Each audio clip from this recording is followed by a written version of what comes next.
sorry, so then after we eliminate B next, we move everything up, and it looks like A has 31 votes. Again, you have to add up all the A votes. So 8 votes plus 9 more votes plus 7 more votes plus 7 more votes makes 31 votes for A, so A wins. Under Copeland's method, you have to do a pairwise comparison of each. So A versus B, there was 21 votes for A, 26 votes for B, so B won.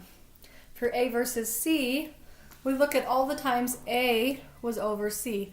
Again, I saw some people do this wrong. So this would be 8 votes for C over A, because C is on top of A. People preferred C over A 8 times in this column. A over C was this column. 9 people chose A over C.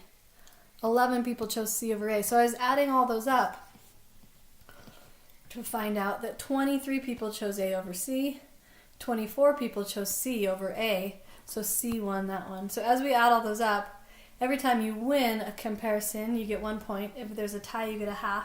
So A won 1 comparison, C won 1 comparison, and B and D both won 2 comparisons, so B and D tied.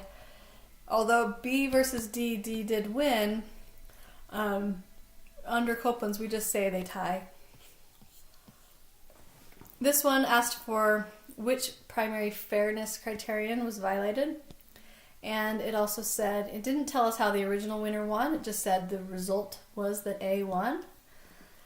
And then they looked at all the results, and it said in a head-to-head comparison, majority of people preferred B to A or C.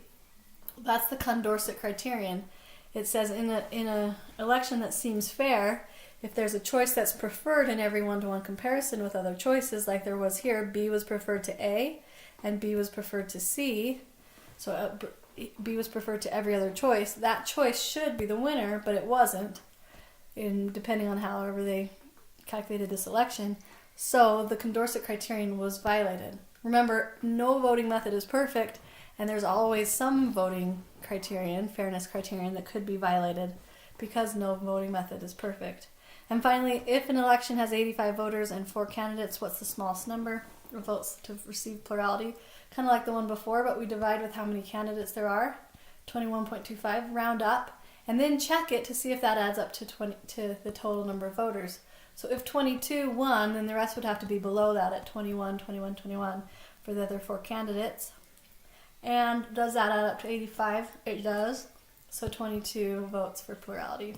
So I hope that helps, and I hope you made your own notes on what you missed and why you missed it, because you could write these problems over and over again. If you're like me, do them tomorrow. It's like it'll be the first time you ever did it, because you might not remember doing those specific numbers before.